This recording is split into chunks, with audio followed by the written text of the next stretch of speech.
Shalom bagi kita semua, damai sejahtera daripada Allah Bapa, kasih daripada anaknya Tuhan kita Yesus Kristus, dan persekutuan daripada Roh Kudus akan menyertai kita sekalian.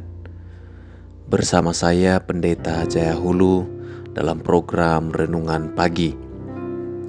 Sebelum kita merenungkan firman Tuhan, pagi hari ini kita kembali berdoa kepada Tuhan.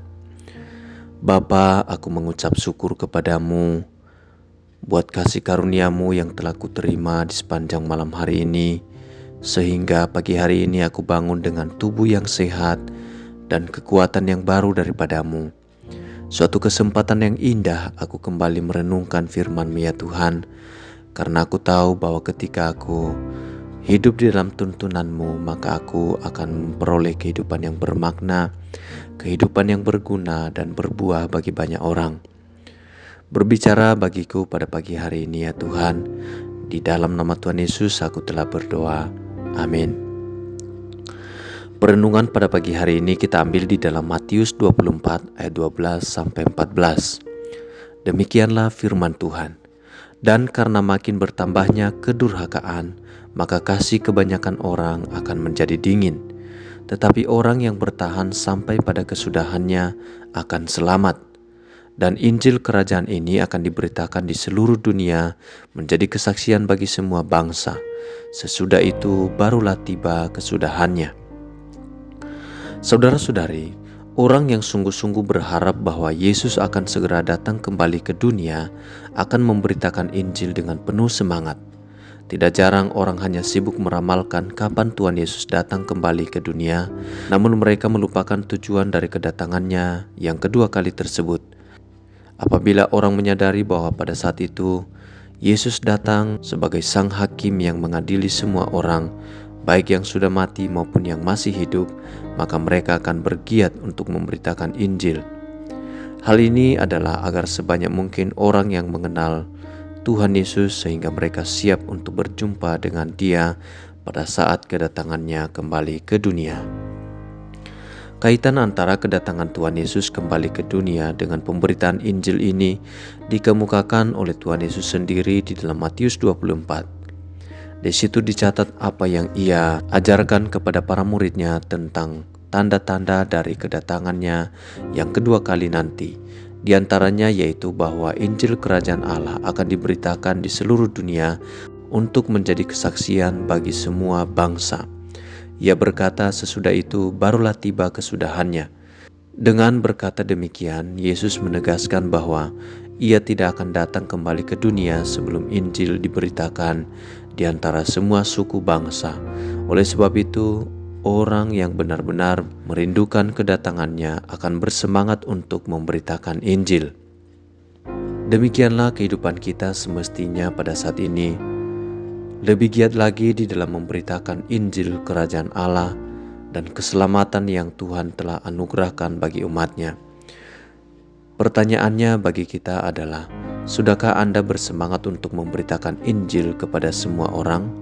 Apakah bukti dari jawaban Anda? Mari kita berdoa. Bapa yang baik, aku mengucap syukur kepadamu sebab karena anugerah-Mu lah aku memperoleh kesempatan untuk mendengar berita Injil dan menyambutnya dengan iman.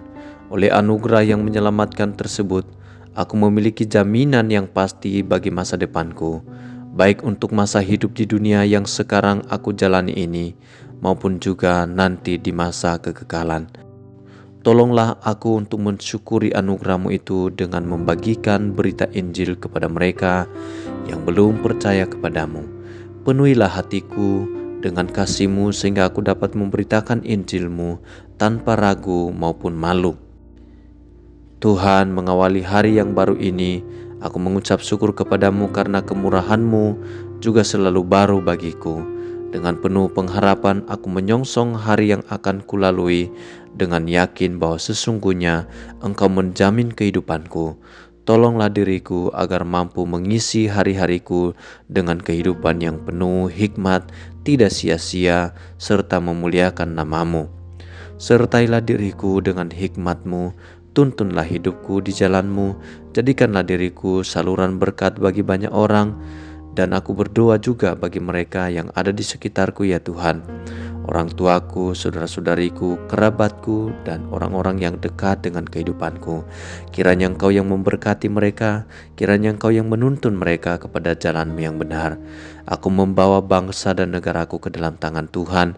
Berkati bangsa ini, para pemimpin bangsa kami, berikan mereka hikmat dan kebijaksanaan, supaya mereka dapat memimpin bangsa ini dengan tuntunan daripada Tuhan.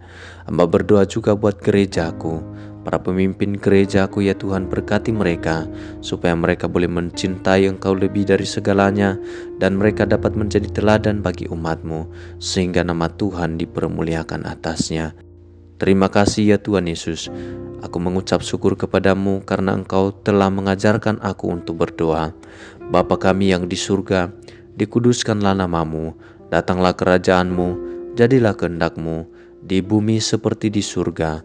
Berikanlah kami pada hari ini makanan kami yang secukupnya, dan ampunilah kami akan kesalahan kami, seperti kami juga mengampuni orang yang bersalah kepada kami. Dan janganlah membawa kami ke dalam pencobaan, tetapi lepaskanlah kami daripada yang jahat, karena Engkaulah yang mempunyai kerajaan, dan kuasa dan kemuliaan, sampai selama-lamanya. Di dalam nama Tuhan Yesus aku telah berdoa. Amin. Saudara-saudari, terima kasih telah mengikuti renungan pada pagi hari ini. Bila saudara diberkati dengan perenungan pagi ini, silakan meninggalkan komentar di bawah ini untuk mendukung channel ini semakin bertumbuh dan berkembang menjadi berkat bagi banyak orang. Tuhan Yesus memberkati.